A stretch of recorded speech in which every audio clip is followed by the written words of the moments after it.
英語聞き流しリスニング、英語テキストと MP3 ダウンロード、その他の物語はホームページからお聞きいただけます。88thpp.com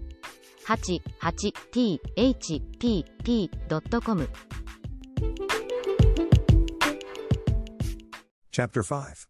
In which the narrative of our night's mishap is continued. Finding, then, that, in fact he could not move, he thought himself of having recourse to his usual remedy, which was to think of some passage in his books, and his craze brought to his mind that about Baldwin and the Marquis of Mantua, when Carlotta left him wounded on the mountainside, a story known by heart by the children, not forgotten by the young men, and lauded and even believed by the old folk, and for all that not a whit truer than the miracles of Mahomet. This seemed to him to fit exactly the case in which he found himself, so, making a show of severe suffering, he began to roll on the ground and with feeble breath repeat the very words which the wounded knight of the wood is said to have uttered. Where art thou, lady mine, that thou my sorrow dost not rue? Thou canst not know it, lady mine, or else thou art untrue. And so he went on with the ballad as far as the lines. O noble Marquis of Mantua, my uncle and liege lord.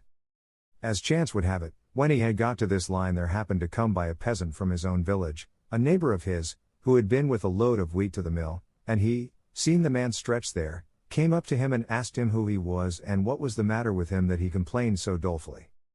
Don Quixote was firmly persuaded that this was the Marquis of Mantua, his uncle, so the only answer he made was to go on with his ballad, in which he told the tale of his misfortune, and of the loves of the emperor's son and his wife all exactly as the ballad sings it.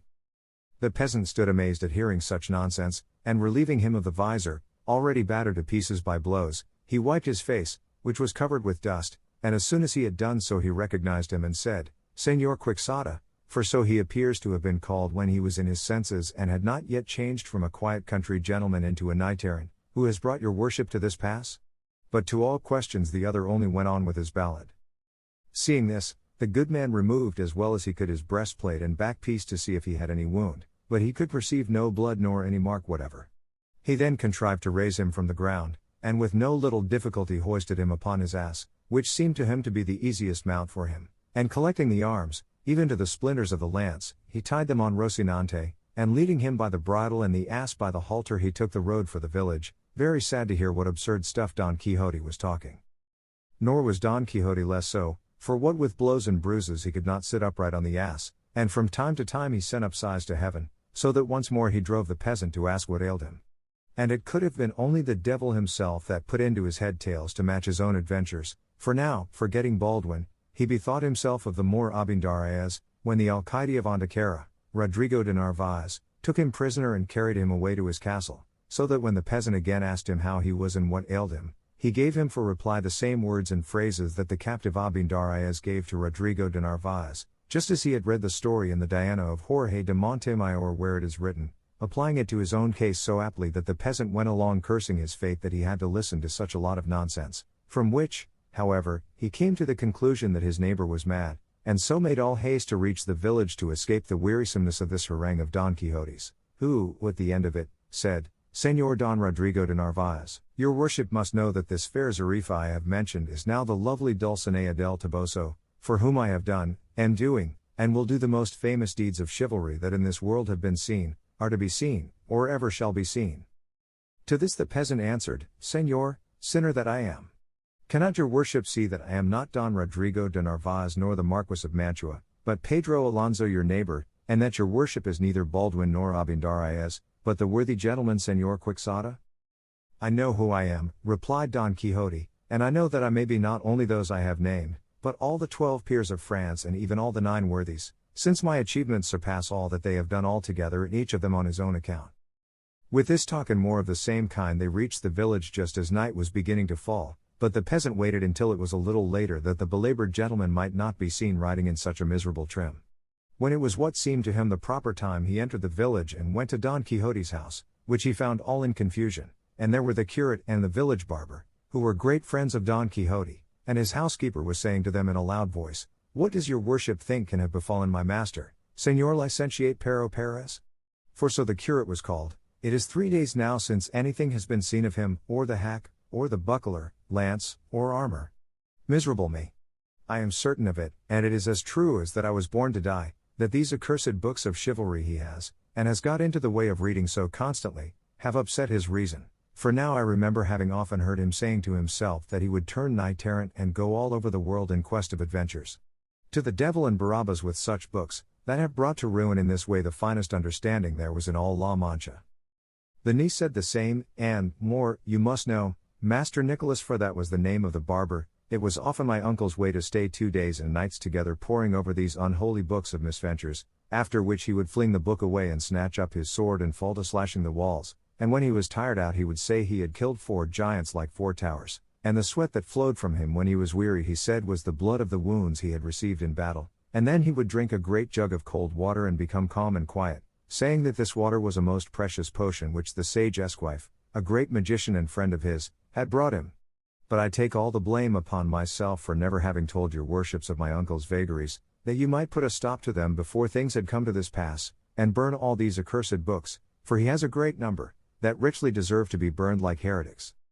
So say I too, said the curate, and by my faith tomorrow shall not pass without public judgment upon them, and may they be condemned to the flames lest they lead those that read to behave as my good friend seems to have behaved.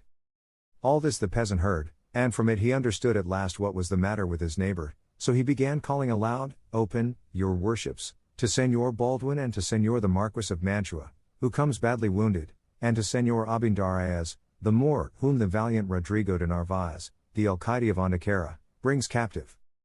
At these words they all hurried out, and when they recognized their friend, master and uncle, who had not yet dismounted from the ass because he could not, they ran to embrace him. Hold, said he, for I am badly wounded through my horse's fault, carry me to bed, and if possible send for the wiser Gonda to cure and see to my wounds. See there. Plague on it, cried the housekeeper at this, did not my heart tell the truth as to which foot my master went lame of? To bed with your worship at once, and we will contrive to cure you here without fetching that Hergada. A curse I say once more, and 100 times more, on those books of chivalry that have brought your worship to such a pass. They carried him to bed at once, and after searching for his wounds could find none, but he said they were all bruises from having had a severe fall with his horse Rocinante when in combat with 10 giants, the biggest and the boldest to be found on earth. So, said the curate, are there giants in the dance? By the sign of the cross I will burn them tomorrow before the day is over.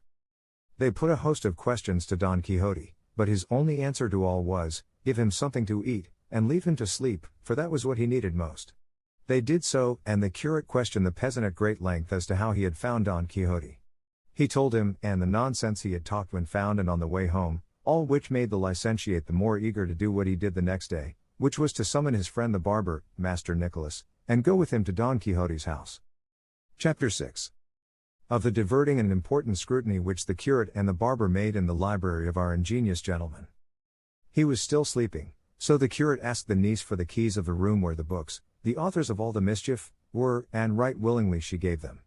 They all went in, the housekeeper with them, and found more than 100 volumes of big books very well bound, and some other small ones. The moment the housekeeper saw them she turned about and ran out of the room, and came back immediately with a saucer of holy water and a sprinkler, saying, Here, your worship, Señor Licentiate, sprinkle this room, don't leave any magician of the many there and these books to bewitch us in revenge for our design of banishing them from the world. The simplicity of the housekeeper made the licentiate laugh, and he directed the barber to give him the books one by one to see what they were about, as there might be some to be found among them that did not deserve the penalty of fire. No, said the niece, there is no reason for showing mercy to any of them, they have every one of them done mischief, better fling them out of the window into the court and make a pile of them and set fire to them, or else carry them into the yard, and there a bonfire can be made without the smoke giving any annoyance. The housekeeper said the same, so eager were they both for the slaughter of those innocents, but the curate would not agree to it without first reading at any rate the titles. The first that Master Nicholas put into his hand was the 4 books of Amadis of Gaul. This seems a mysterious thing, said the curate, for, as I have heard say, this was the first book of chivalry printed in Spain, and from this all the others derive their birth and origin, so it seems to me that we ought inexorably to condemn it to the flames as the founder of so vile a sect. Nay, sir, said the barber, I too, have heard say that this is the best of all the books of this kind that have been written, and so, as something singular in its line, it ought to be pardoned. True, said the curate, and for that reason let its life be spared for the present. Let us see that other which is next to it. It is, said the barber, the Sergus de Esplandian, the lawful son of Amadis of Gaul. Then verily, said the curate, the merit of the father must not be put down to the account of the son. Take it, mistress housekeeper, open the window and fling it into the yard and lay the foundation of the pile for the bonfire we are to make. The housekeeper obeyed with great satisfaction, and the worthy Esplandian went flying into the yard to await with all patience the fire that was in store for him. Proceed, said the curate. This that comes next, said the barber, is Amadis of Greece, and, indeed, I believe all those on this side are of the same Amadis lineage. Then to the yard with the whole of them, said the curate, for to have the burning of Queen Pinaquiniestra, and the shepherd Darinel and his eclogues, and the bedeviled and involved discourses of his author, I would burn with them the father who begot me if he were going about in the guise of a knight-errant. I am of the same mind, said the barber. And so am I, added the niece. In that case, said the housekeeper, here, into the yard with them. They were handed to her, and as there were many of them, she spared herself the staircase, and flung them down out of the window. Who is that tub there? Said the curate. This, said the barber, is Don Olivant de Laura. The author of that book, said the curate, was the same that wrote The Garden of Flowers, and truly there is no deciding which of the two books is the more truthful, or, to put it better, the less lying. All I can say is, send this one into the yard for a swaggering fool. This that follows is Florismarte of Hircania, said the barber. Senor Florismarte here,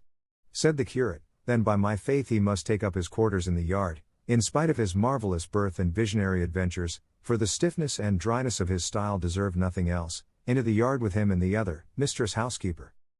With all my heart, senor, said she, and executed the order with great delight. This, said the barber, is the Night Platire. An old book that, said the curate, but I find no reason for clemency in it, send it after the others without appeal, which was done. Another book was opened, and they saw it was entitled, The Knight of the Cross. For the sake of the holy name this book has, said the curate, its ignorance might be excused. But then, they say, behind the cross there's the devil, to the fire with it. Taking down another book, the barber said, this is the Mirror of Chivalry.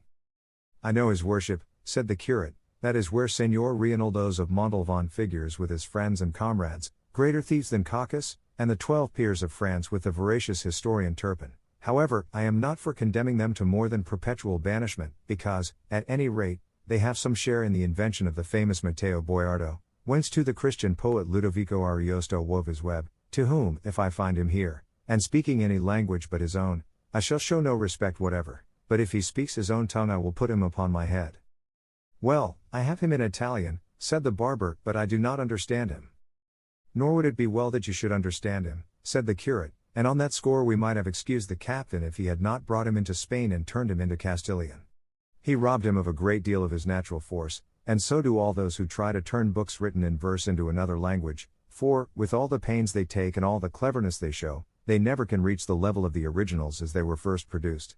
In short, I say that this book, and all that may be found treating of those French affairs, should be thrown into or deposited in some dry well, until after more consideration it is settled what is to be done with them, excepting always one Bernardo del Carpio that is going about, and another called Roncesvalles, for these, if they come into my hands, shall pass at once into those of the housekeeper, and from hers into the fire without any reprieve.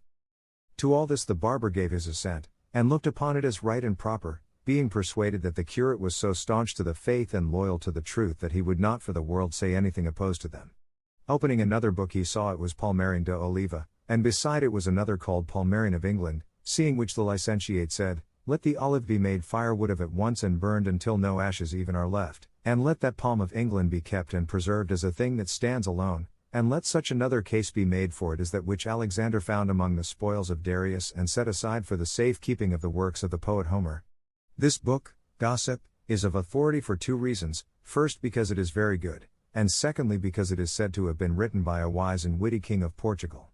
All the adventures of the castle of Maragarda are excellent and of admirable contrivance, and the language is polished and clear, studying and observing the style befitting the speaker with propriety and judgment. So then, provided it seems good to you, Master Nicholas, I say let this and Amadis of Gaul be remitted the penalty of fire, and as for all the rest, let them perish without further question or query. Nay, gossip, said the barber, for this that I have here is the famous Don Bellianus. Well, said the curate, that and the second, third, and fourth parts all stand in need of a little rhubarb to purge their excessive bile, and they must be cleared of all that stuff about the castle of fame and other greater affectations, to which end let them be allowed the overseas term, and, according as they mend, so shall mercy or justice be meted out to them. And in the meantime, gossip, do you keep them in your house and let no one read them? With all my heart, said the barber, and not caring to tire himself with reading more books of chivalry, he told the housekeeper to take all the big ones and throw them into the yard. It was not said to one dull or deaf, but to one who enjoyed burning them more than weaving the broadest and finest web that could be, and seizing about 8 at a time, she flung them out of the window.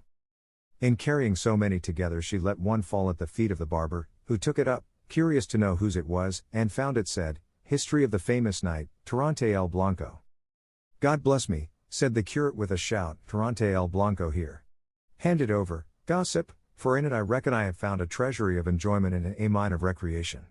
Here is Don Kirillison of Montalvan, a valiant knight, and his brother Thomas of Montalvan, and the knight Fonseca, with the battle the bold Tirante fought with the mastiff, and the witticisms of the damsel Placerdomivida, and the loves and wiles of the widow Riposada, and the empress in love with the squire Ippolito. In truth, gossip, by right of its style it is the best book in the world.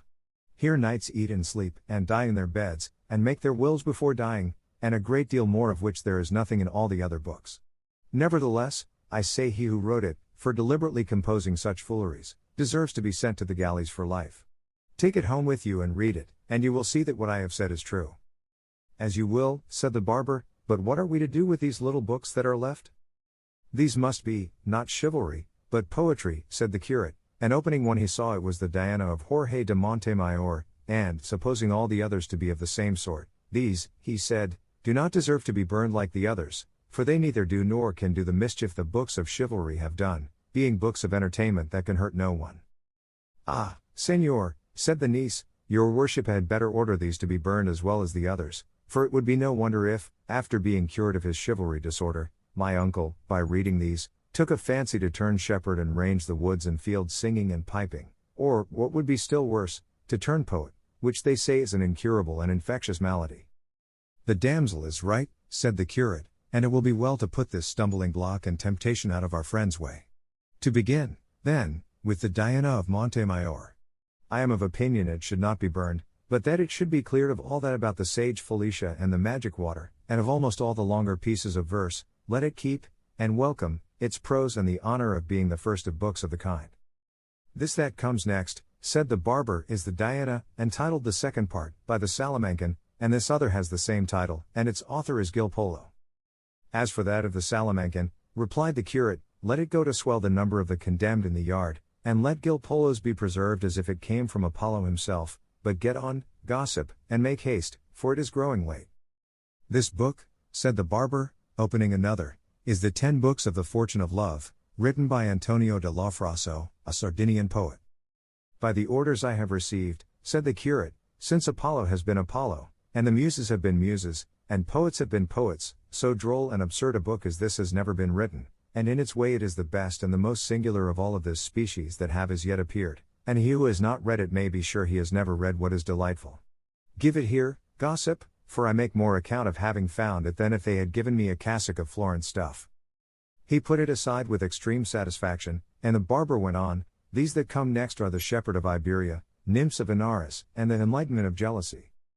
Then all we have to do, said the curate, is to hand them over to the secular arm of the housekeeper, and ask me not why, or we shall never have done. This next is the Pastor de Philida.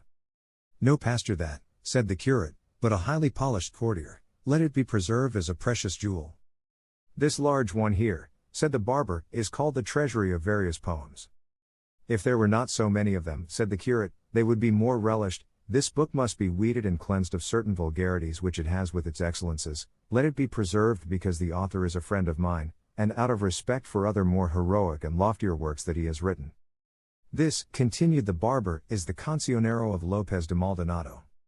The author of that book, too, said the curate, is a great friend of mine, and his verses from his own mouth are the admiration of all who hear them, for such is the sweetness of his voice that he enchants when he chants them. It gives rather too much of its eclogues, but what is good was never yet plentiful, let it be kept with those that have been set apart. But what book is that next it? The Galatea of Miguel de Cervantes, said the barber. That Cervantes has been for many years a great friend of mine, and to my knowledge he has had more experience in reverses than in verses.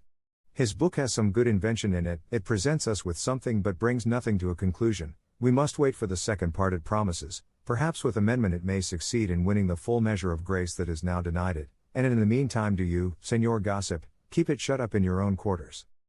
Very good, said the barber, and here come three together, the Araucana of Don Alonso de Urthia, the Austriata of Juan Rufo, Justice of Cordova, and the Montserrat of Cristobal de Virues, the Valencian poet. These three books, said the curate, are the best that have been written in Castilian and heroic verse, and they may compare with the most famous of Italy. Let them be preserved as the richest treasures of poetry that Spain possesses. The curate was tired and would not look into any more books, and so he decided that, contents uncertified, all the rest should be burned, but just then the barber held open one, called The Tears of Angelica. I should have shed tears myself, said the curate when he heard the title, had I ordered that book to be burned, for its author was one of the famous poets of the world, not to say of Spain, and was very happy in the translation of some of Ovid's fables. Chapter 7. Of the second sally of our worthy knight Don Quixote of La Mancha. At this instant Don Quixote began shouting out, Hear, hear, valiant knights! Here is need for you to put forth the might of your strong arms, for they of the court are gaining the mastery in the tourney. Called away by this noise and outcry, they proceeded no farther with the scrutiny of the remaining books, and so it is thought that the Caroli, the Lion of Spain, and the Deeds of the Emperor, written by Don Luis de Avila, went to the fire unseen and unheard, for no doubt they were among those that remained, and perhaps if the curate had seen them they would not have undergone so severe a sentence.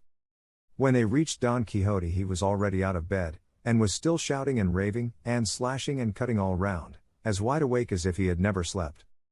They closed with him and by force got him back to bed, and when he had become a little calm, addressing the curate, he said to him, Of a truth, Señor Archbishop Turpin, it is a great disgrace for us who call ourselves the 12 peers, so carelessly to allow the knights of the court to gain the victory in this tourney, we the adventurers having carried off the honor on the 3 former days. Hush, gossip, said the curate, please God, the luck may turn, and what is lost today may be won tomorrow. For the present let your worship have a care of your health, for it seems to me that you are over-fatigued, if not badly wounded. Wounded no, said Don Quixote, but bruised and battered no doubt, for that bastard Don Roland has cudgeled me with the trunk of an oak tree, and all for envy, because he sees that I alone rival him in his achievements. But I should not call myself Reinaldos of Montalvan did he not pay me for it in spite of all his enchantments as soon as I rise from this bed. For the present let them bring me something to eat, for that, I feel, is what will be more to my purpose, and leave it to me to avenge myself. They did as he wished, they gave him something to eat, and once more he fell asleep, leaving them marveling at his madness. That night the housekeeper burned to ashes all the books that were in the yard and in the whole house, and some must have been consumed that deserved preservation in everlasting archives, but their fate and the laziness of the examiner did not permit it, and so in them was verified the proverb that the innocent suffer for the guilty. One of the remedies which the curate and the barber immediately applied to their friend's disorder was to wall up and plaster the room where the books were, so that when he got up he should not find them, possibly the cause being removed the effect might cease, and they might say that a magician had carried them off, room and all, and this was done with all dispatch. 2 days later Don Quixote got up, and the first thing he did was to go and look at his books, and not finding the room where he had left it, he wandered from side to side looking for it. He came to the place where the door used to be, and tried it with his hands, and turned and twisted his eyes in every direction without saying a word, but after a good while he asked his housekeeper whereabouts was the room that held his books. The housekeeper, who had been already well instructed in what she was to answer, said, What room or what nothing is it that your worship is looking for? There are neither room nor books in this house now, for the devil himself has carried all away. It was not the devil, said the niece, but a magician who came on a cloud one night after the day your worship left this, and dismounting from a serpent that he rode he entered the room, and what he did there I know not, but after a little while he made off, flying through the roof, and left the house full of smoke, and when we went to see what he had done we saw neither book nor room, but we remember very well, the housekeeper and I, that on leaving, the old villain said in a loud voice that, for a private grudge he owed the owner of the books and the room, he had done mischief in the house that would be discovered by and by. He said too that his name was the sage Miniton. He must have said Friston, said Don Quixote. I don't know whether he called himself Friston or Fritten, said the housekeeper, I only know that his name ended with Ton.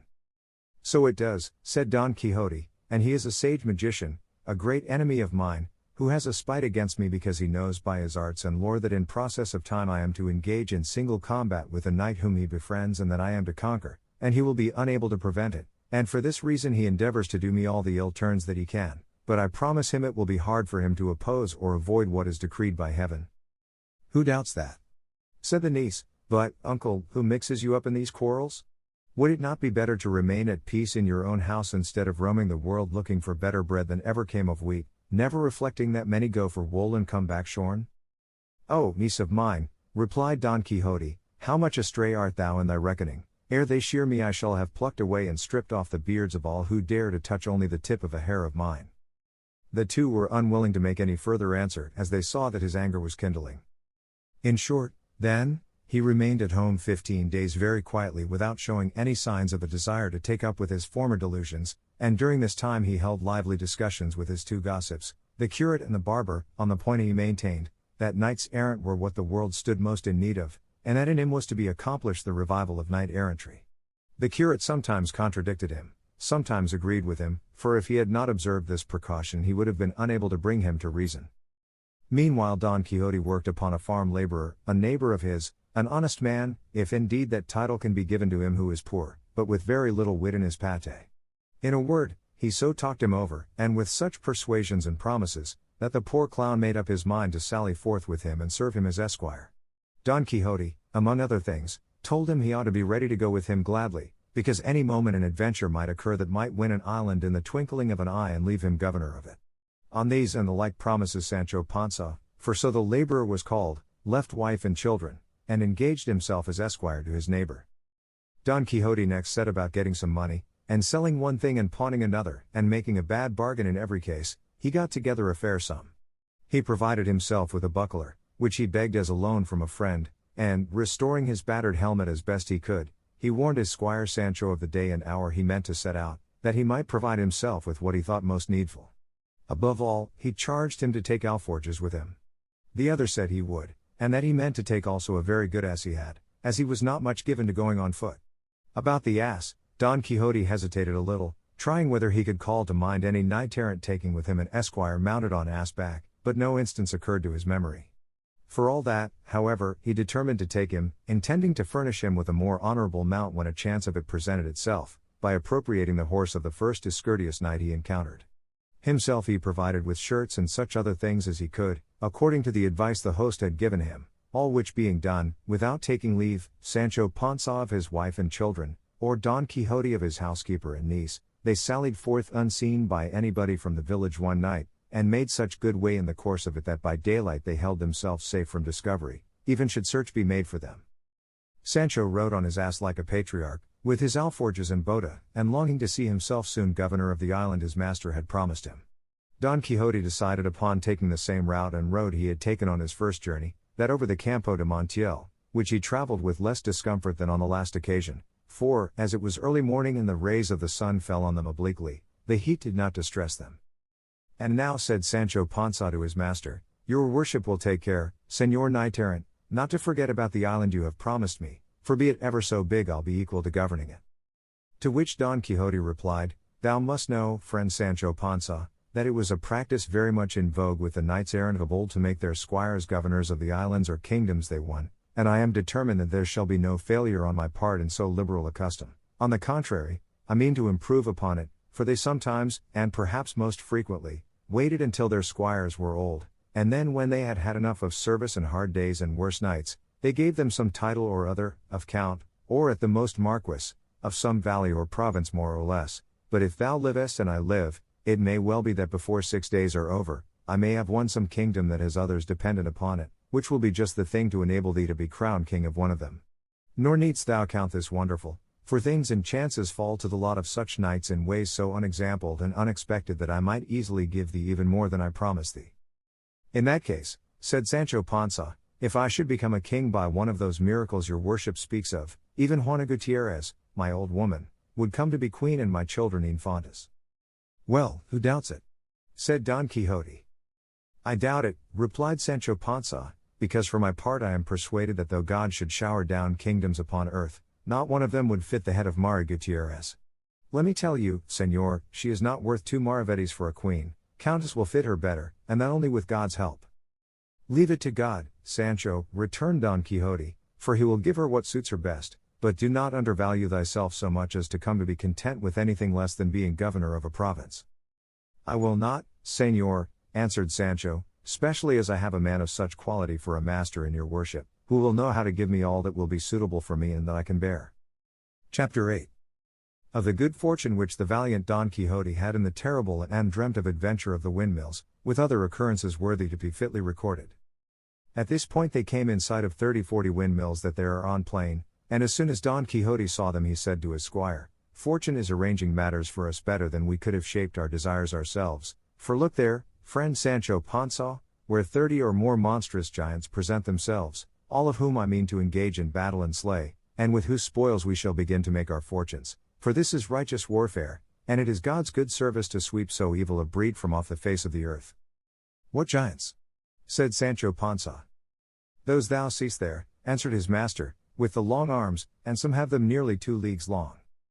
Look, your worship, said Sancho, what we see there are not giants but windmills, and what seem to be their arms are the sails that turned by the wind make the millstone go.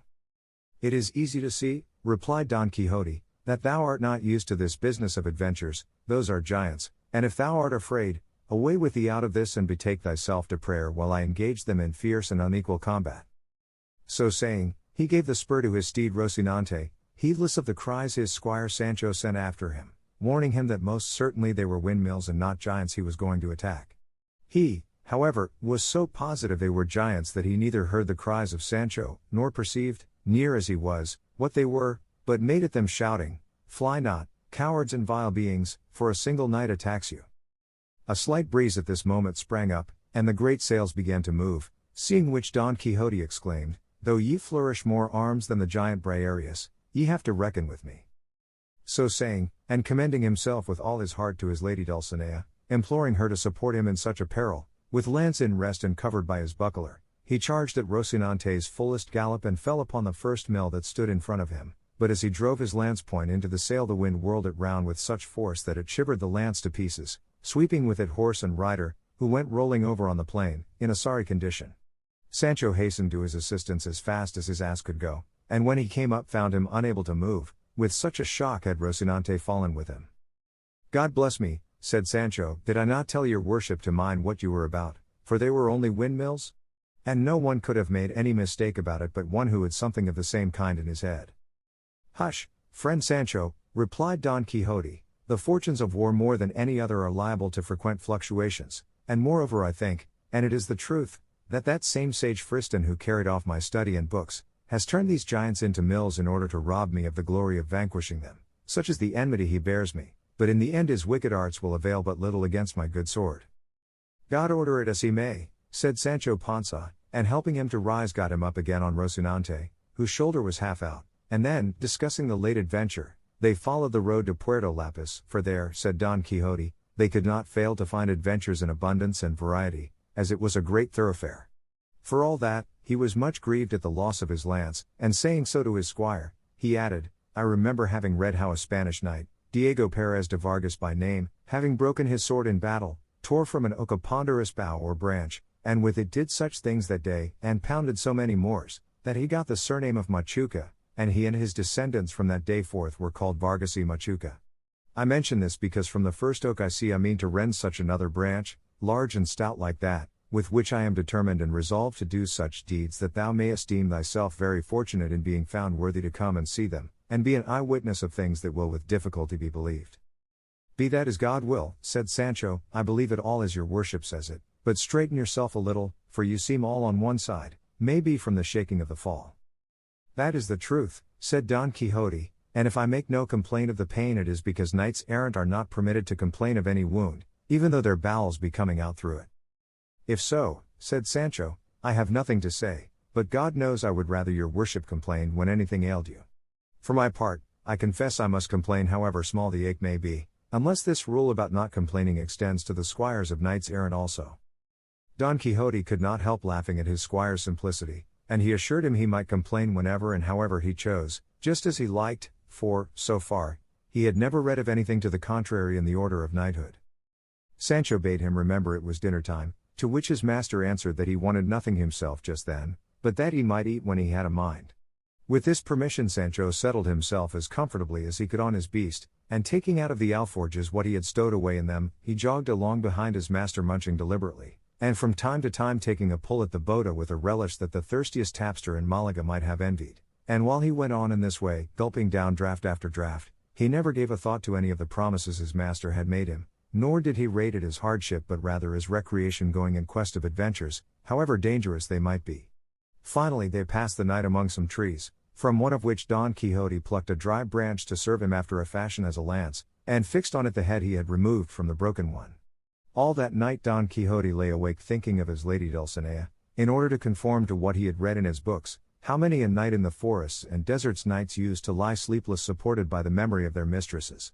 Not so did Sancho Panza spend it, for having his stomach full of something stronger than chicory water he made but one sleep of it, and, if his master had not called him, neither the rays of the sun beating on his face nor all the cheery notes of the birds welcoming the approach of day would have had power to waken him. On getting up he tried the bota and found it somewhat less full than the night before, which grieved his heart because they did not seem to be on the way to remedy the deficiency readily. Don Quixote did not care to break his fast, for, as has been already said, he confined himself to savory recollections for nourishment. They returned to the road they had set out with, leading to Puerto Lapis, and at 3 in the afternoon they came in sight of it. "Here, brother Sancho Panza," said Don Quixote when he saw it, "we may plunge our hands up to the elbows in what they call adventures, but observe, even shouldst thou see me in the greatest danger in the world, thou must not put a hand to thy sword in my defence, unless indeed thou perceivest that those who assail me are rabble or base folk, for in that case thou mayest very properly aid me, but if they be knights it is on no account permitted or allowed thee by the laws of knighthood to help me until thou hast been dubbed a knight."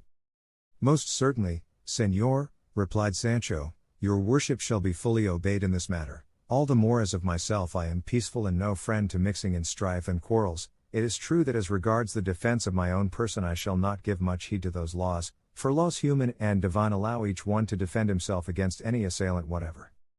"That I grant," said Don Quixote, "but in this matter of aiding me against knights thou must put a restraint upon thy natural impetuosity." "I will do so, I promise you," answered Sancho, "and will keep this precept as carefully as Sunday." While they were thus talking there appeared on the road 2 friars of the order of Saint Benedict, mounted on 2 dromedaries, for not less tall were the 2 mules they rode on. They wore traveling spectacles and carried sunshades, and behind them came a coach attended by 4 or 5 persons on horseback and 2 muleteers on foot. In the coach there was, as afterwards appeared, a Biscay lady on her way to Seville, where her husband was about to take passage for the Indies with an appointment of high honor. The friars, though going the same road, were not in her company, but the moment Don Quixote perceived them he said to his squire, "Either I am mistaken, or this is going to be the most famous adventure that has ever been seen, for those black bodies we see there must be, and doubtless are, magicians who are carrying off some stolen princess in that coach, and with all my might I must undo this wrong." "This will be worse than the windmills," said Sancho. "Look, señor, those are friars of Saint Benedict, and the coach plainly belongs to some travelers. I tell you to mind well what you are about and don't let the devil mislead you." "I have told thee already, Sancho," replied Don Quixote, "that on the subject of adventures thou knowest little. What I say is the truth, as thou shalt see presently." So saying, he advanced and posted himself in the middle of the road along which the friars were coming, and as soon as he thought they had come near enough to hear what he said, he cried aloud, "Devilish and unnatural beings, release instantly the high-born princesses whom you are carrying off by force in this coach, else prepare to meet a speedy death as the just punishment of your evil deeds." The friars drew rein and stood wondering at the appearance of Don Quixote as well as at his words, to which they replied, "Señor Caballero, we are not devilish or unnatural, but 2 brothers of Saint Benedict following our road, nor do we know whether or not there are any captive princesses coming in this coach." "No soft words with me, for I know you, lying rabble," said Don Quixote, and without waiting for a reply he spurred Rocinante and with levelled lance charged the first friar with such fury and determination, that, if the friar had not flung himself off the mule, he would have brought him to the ground against his will, and sore wounded, if not killed outright. The second brother, seeing how his comrade was treated, drove his heels into his castle of a mule and made off across the country faster than the wind. Sancho Panza, when he saw the friar on the ground, dismounting briskly from his ass, rushed towards him and began to strip off his gown. At that instant the friar's muleteers came up and asked what he was stripping him for. Sancho answered them that this fell to him lawfully as spoil of the battle which his lord Don Quixote had won. The muleteers, who had no idea of a joke and did not understand all this about battles and spoils, seeing that Don Quixote was some distance off talking to the travelers in the coach, fell upon Sancho, knocked him down, and leaving hardly a hair in his beard, belabored him with kicks and left him stretched breathless and senseless on the ground, and without any more delay helped the friar to mount, who, trembling, terrified, and pale, as soon as he found himself in the saddle, spurred after his companion, who was standing at a distance looking on, watching the result of the onslaught. Then, not caring to wait for the end of the affair just begun, they pursued their journey making more crosses than if they had the devil after them. Don Quixote was, as has been said, speaking to the lady in the coach. "Your beauty, lady mine," said he, "may now dispose of your person as may be most in accordance with your pleasure, for the pride of your ravishers lies prostrate on the ground through this strong arm of mine. And lest you should be pining to know the name of your deliverer, know that I am called Don Quixote of La Mancha, knight-errant and adventurer, and captive to the peerless and beautiful Lady Dulcinea del Toboso, and in return for the service you have received of me I ask no more than that you should return to El Toboso, and on my behalf present yourself before that lady and tell her what I have done to set you free." One of the squires in attendance upon the coach, a Biscayan, was listening to all Don Quixote was saying, and perceiving that he would not allow the coach to go on, but was saying it must return at once to El Toboso, he made at him, and seizing his lance addressed him in bad Castilian and worse Biscayan after his fashion, "Begone, caballero, and I'll go with thee, by the God that made me, unless thou quittest coach, slayest thee as art here a Biscayan." Don Quixote understood him quite well, and answered him very quietly, "If thou wert a knight, as thou art none, I should have already chastised thy folly and rashness, miserable creature." To which the Biscayan returned, "I know, gentlemen. I swear to God thou liest as I am Christian, if thou droppest lance and drawest sword, soon shalt thou see thou art carrying water to the cat, Biscayan on land, hidalgo at sea, hidalgo at the devil, and look, if thou sayest otherwise thou liest." "You will see presently," said Agrajes, replied Don Quixote, and throwing his lance on the ground he drew his sword, braced his buckler on his arm, and attacked the Biscayan, bent upon taking his life. The Biscayan, when he saw him coming on, though he wished to dismount from his mule, in which, being one of those sorry ones let out for hire, he had no confidence, had no choice but to draw his sword. It was lucky for him, however, that he was near the coach, from which he was able to snatch a cushion that served him for a shield, and they went at one another as if they had been two mortal enemies. The other strove to make peace between them, but could not, for the Biscayan declared in his disjointed phrase that if they did not let him finish his battle he would kill his mistress and everyone that strove to prevent him. The lady in the coach, amazed and terrified at what she saw, ordered the coachman to draw aside a little, and set herself to watch this severe struggle, in the course of which the Biscayan smote Don Quixote a mighty stroke on the shoulder over the top of his buckler, which, given to one without armor, would have cleft him to the waist. Don Quixote, feeling the weight of this prodigious blow, cried aloud, saying, "O lady of my soul, Dulcinea, flower of beauty, come to the aid of this your knight, who, in fulfilling his obligations to your beauty, finds himself in this extreme peril."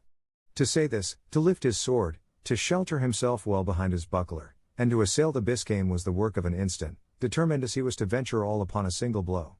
The Biscayan, seeing him come on in this way, was convinced of his courage by his spirited bearing, and resolved to follow his example, so he waited for him keeping well under cover of his cushion, being unable to execute any sort of maneuver with his mule, which, dead tired and never meant for this kind of game, could not stir a step. On, then, as aforesaid, came Don Quixote against the wary Biscayan, with uplifted sword and a firm intention of splitting him in half, while on his side the Biscayan waited for him sword in hand, and under the protection of his cushion, and all present stood trembling, waiting in suspense the result of blows such as threatened to fall, and the lady in the coach and the rest of her following were making 1,000 vows and offerings to all the images and shrines of Spain, that God might deliver her squire and all of them from this great peril in which they found themselves. But it spoils all, that at this point in crisis the author of the history leaves this battle impending, giving his excuse that he could find nothing more written about these achievements of Don Quixote than what has been already set forth. It is true the second author of this work was unwilling to believe that a history so curious could have been allowed to fall under the sentence of oblivion, or that the wits of La Mancha could have been so undiscerning as not to preserve in their archives or registries some documents referring to this famous knight, and this being his persuasion, he did not despair of finding the conclusion of this pleasant history, which, heaven favoring him, he did find in a way that shall be related in the second part. Chapter 9. In which is concluded and finished the terrific battle between the gallant Biscayan and the valiant Manchegan. In the first part of this history we left the valiant Biscayan and the renowned Don Quixote with drawn swords uplifted, ready to deliver two such furious slashing blows that if they had fallen full and fair they would at least have split and cleft them asunder from top to toe and laid them open like a pomegranate. And at this so critical point the delightful history came to a stop and stood cut short without any intimation from the author where what was missing was to be found. This distressed me greatly, because the pleasure derived from having read such a small portion turned to vexation at the thought of the poor chance that presented itself of finding the large part that, so it seemed to me, was missing of such an interesting tale.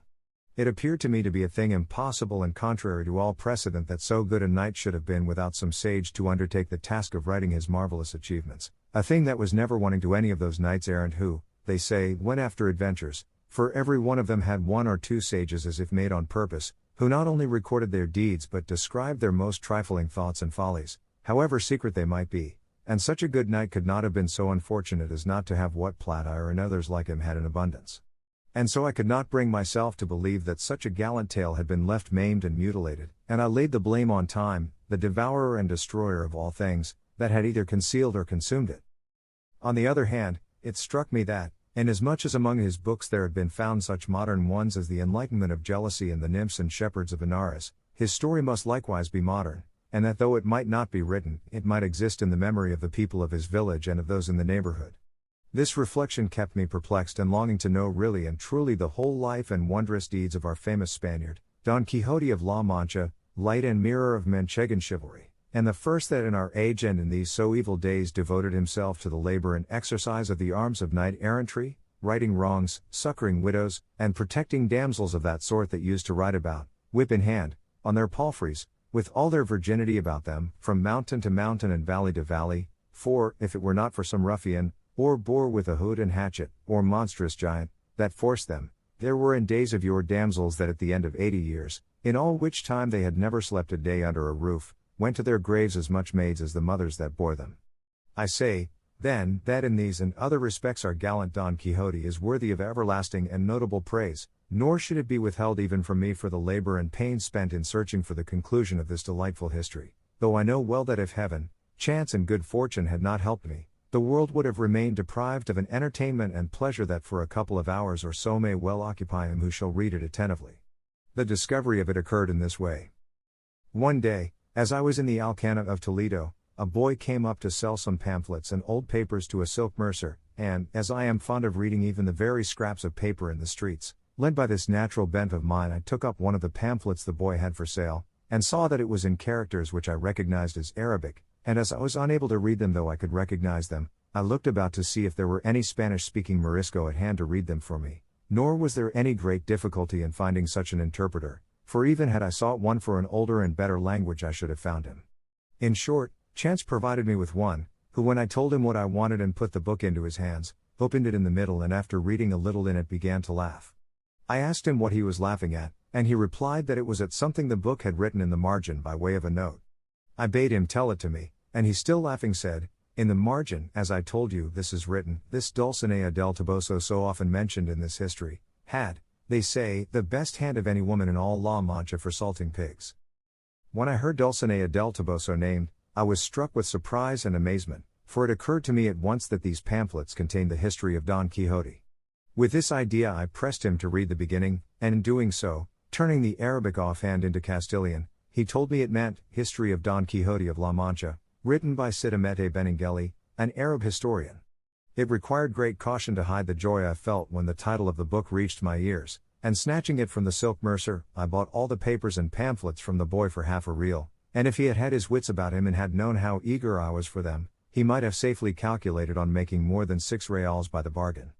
I withdrew at once with the Morisco into the cloister of the cathedral, and begged him to turn all these pamphlets that related to Don Quixote into the Castilian tongue, without omitting or adding anything to them, offering him whatever payment he pleased. He was satisfied with 2 arrabas of raisins and 2 bushels of wheat, and promised to translate them faithfully and with all dispatch, but to make the matter easier, and not to let such a precious find out of my hands, I took him to my house, where in little more than a month and a half he translated the whole just as it is set down here. In the first pamphlet the battle between Don Quixote and the Biscayne was drawn to the very life, they planted in the same attitude as the history describes, their swords raised, and the one protected by his buckler, the other by his cushion, and the Biscayne's mule so true to nature that it could be seen to be a hired one a bowshot off. The Biscayne had an inscription under his feet which said, Don Sancho de Espacia, which no doubt must have been his name, and at the feet of Rocinante was another that said, Don Quixote. Rocinante was marvelously portrayed, so long and thin, so lank and lean, with so much backbone and so far gone in consumption, that he showed plainly with what judgment and propriety the name of Rocinante had been bestowed upon him. Near him was Sancho Panza holding the halter of his ass, at whose feet was another label that said, Sancho Zancas, and according to the picture, he must have had a big belly, a short body, and long shanks, for which reason, no doubt, the names of Panza and Zancas were given him, for by these two surnames the history several times calls him. Some other trifling particulars might be mentioned, but they are all of slight importance and have nothing to do with the true relation of the history, and no history can be bad so long as it is true. If against the present one any objection be raised on the score of its truth, it can only be that its author was an Arab, as lying is a very common propensity with those of that nation, though, as they are such enemies of ours, it is conceivable that there were omissions rather than additions made in the course of it. And this is my own opinion, for, where he could and should give freedom to his pen in praise of so worthy a knight, he seems to me deliberately to pass it over in silence, which is ill done and worse contrived, for it is the business and duty of historians to be exact, truthful, and wholly free from passion, and neither interest nor fear, hatred nor love, should make them swerve from the path of truth, whose mother is history, rival of time, storehouse of deeds, witness for the past, example and counsel for the present, and warning for the future. In this I know will be found all that can be desired in the pleasantest, and if it be wanting in any good quality, I maintain it is the fault of its hound of an author and not the fault of the subject. To be brief, its second part, according to the translation, began in this way.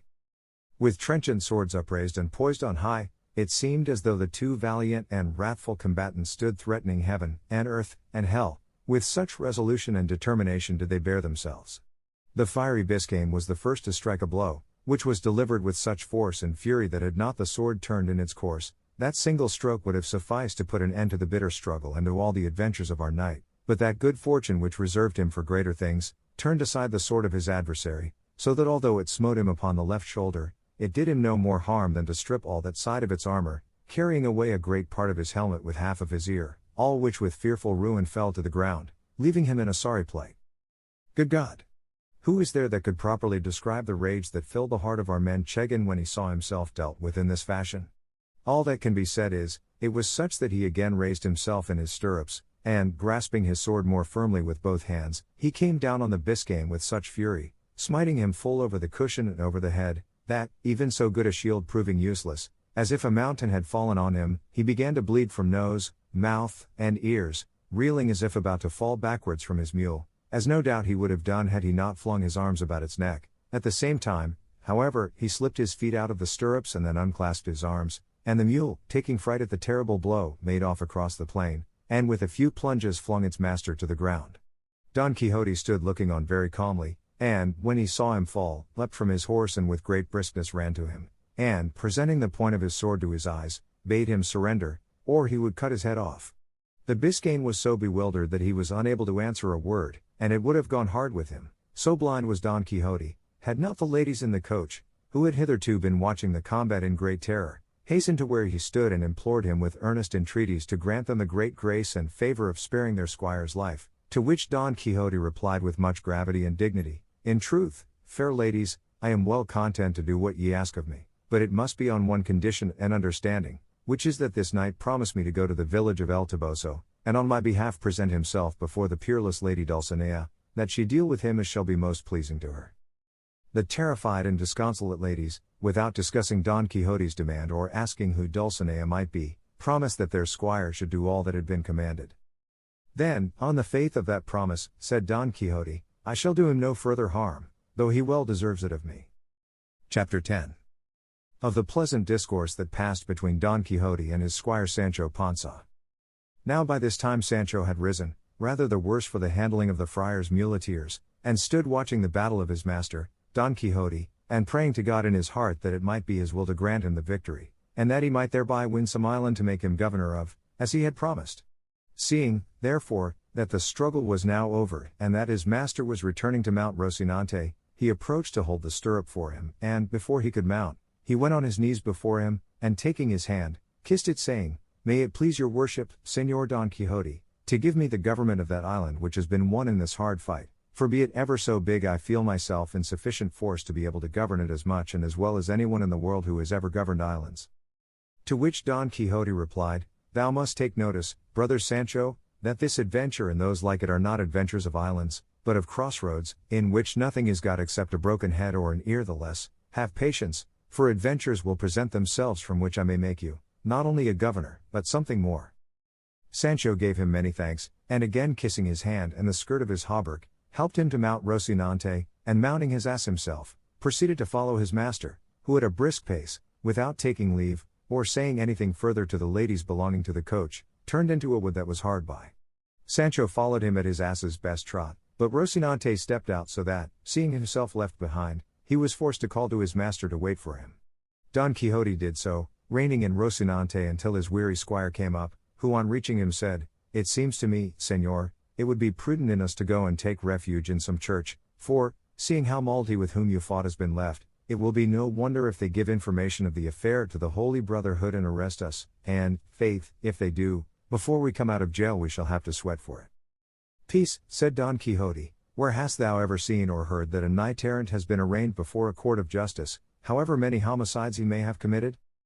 I know nothing about omisals, answered Sancho, nor in my life have had anything to do with one. I only know that the Holy Brotherhood looks after those who fight in the fields, and in that other matter I do not meddle. Then thou needst have no uneasiness, my friend, said Don Quixote, for I will deliver thee out of the hands of the Chaldeans, much more out of those of the Brotherhood. But tell me, as thou livest, hast thou seen a more valiant knight than I in all the known world? Hast thou read in history of any who has or had higher mettle in attack, more spirit in maintaining it, more dexterity in wounding or skill in overthrowing? The truth is, answered Sancho, that I have never read any history, for I can neither read nor write, but what I will venture to bet is that a more daring master than your worship I have never served in all the days of my life, and God grant that this daring be not paid for where I have said. What I beg of your worship is to dress your wound, for a great deal of blood flows from that ear, and I have here some lint and a little white ointment in the alforges. All that might be well dispensed with, said Don Quixote, if I had remembered to make a vial of the balsam of Fierabras, for time and medicine are saved by one single drop. What vial and what balsam is that? Said Sancho Panza.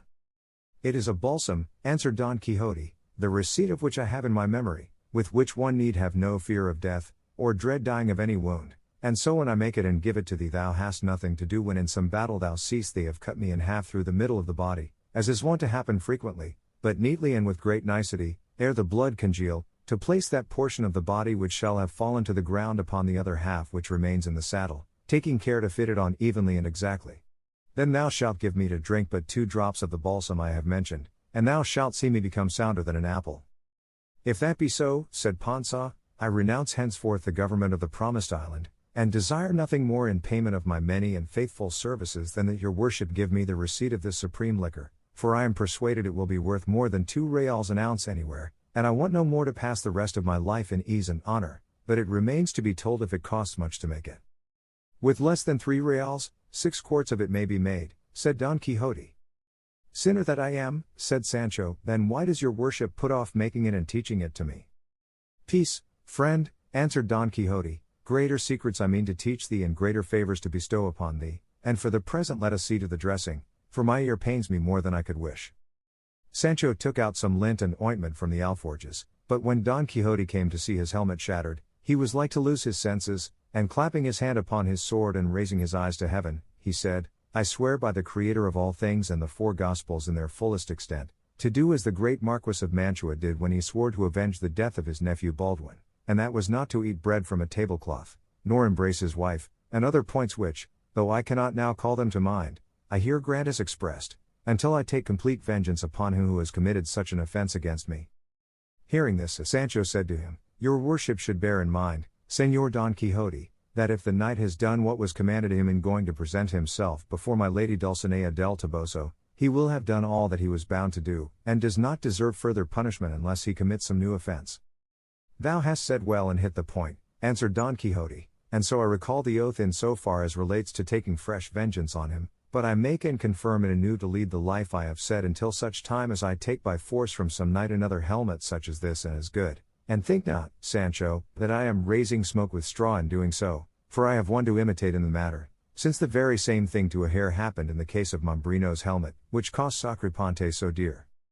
Señor, replied Sancho, let your worship send all such oaths to the devil, for they are very pernicious to salvation and prejudicial to the conscience. Just tell me now, if for several days to come we fall in with no man armed with a helmet, what are we to do? Is the oath to be observed in spite of all the inconvenience and discomfort it will be to sleep in your clothes, and not to sleep in a house, and 1,000 other mortifications contained in the oath of that old fool the Marquis of Mantua, which your worship is now wanting to revive? Let your worship observe that there are no men in armor traveling on any of these roads, nothing but carriers and carters, who not only do not wear helmets, but perhaps never heard tell of them all their lives. Thou art wrong there, said Don Quixote, for we shall not have been above 2 hours among these crossroads before we see more men in armor than came to Albrica to win the fair Angelica. Enough, said Sancho, so be it then, and God grant us success, and that the time for winning that island which is costing me so dear may soon come, and then let me die. I have already told thee, Sancho, said Don Quixote, not to give thyself any uneasiness on that score, for if an island should fail, there is the kingdom of Denmark, or of Sobradisa, which will fit thee as a ring fits the finger, and all the more that, being on terra firma, thou wilt all the better enjoy thyself. But let us leave that to its own time, see if thou hast anything for us to eat in those alforges, because we must presently go in quest of some castle where we may lodge tonight and make the balsam I told thee of, for I swear to thee by God, this ear is giving me great pain. I have here an onion and a little cheese and a few scraps of bread, said Sancho, but they are not victuals fit for a valiant knight like your worship. How little thou knowest about it, answered Don Quixote. I would have thee to know, Sancho, that it is the glory of knights errant to go without eating for a month, and even when they do eat, that it should be of what comes first to hand, and this would have been clear to thee hadst thou read as many histories as I have, for, though they are very many, among them all I have found no mention made of knights errant eating, unless by accident or at some sumptuous banquets prepared for them, and the rest of the time they passed in dalliance. And though it is plain they could not do without eating and performing all the other natural functions, because, in fact, they were men like ourselves, it is plain too that, wandering as they did the most part of their lives through woods and wilds and without a cook, their most usual fare would be rustic viands such as those thou now offer me, so that, friend Sancho, let not that distress thee which pleases me, and do not seek to make a new world or pervert knight-errantry. Pardon me, your worship, said Sancho, for, as I cannot read or write, as I said just now, I neither know nor comprehend the rules of the profession of chivalry. Henceforward I will stock the alforges with every kind of dry fruit for your worship, as you are a knight, and for myself, as I am not one, I will furnish them with poultry and other things more substantial. I do not say, Sancho, replied Don Quixote, that it is imperative on knights errant not to eat anything else but the fruits thou speakest of, only that their more usual diet must be those, and certain herbs they found in the fields which they knew and I know too. A good thing it is, answered Sancho, to know those herbs, for to my thinking it will be needful some day to put that knowledge into practice. And here taking out what he said he had brought, the pair made their repast peaceably and sociably. But anxious to find quarters for the night, they with all dispatch made an end of their poor dry fare, mounted at once, and made haste to reach some habitation before night set in, but daylight and the hope of succeeding in their object failed them close by the huts of some goatherds, so they determined to pass the night there, and it was as much to Sancho's discontent not to have reached a house, as it was to his master's satisfaction to sleep under the open heaven, for he fancied that each time this happened to him he performed an act of ownership that helped to prove his chivalry. 英語聞き流しリスニング、英語テキストと MP3 ダウンロード、その他の物語はホームページからお聞きいただけます。88thpp.com 88thpp.com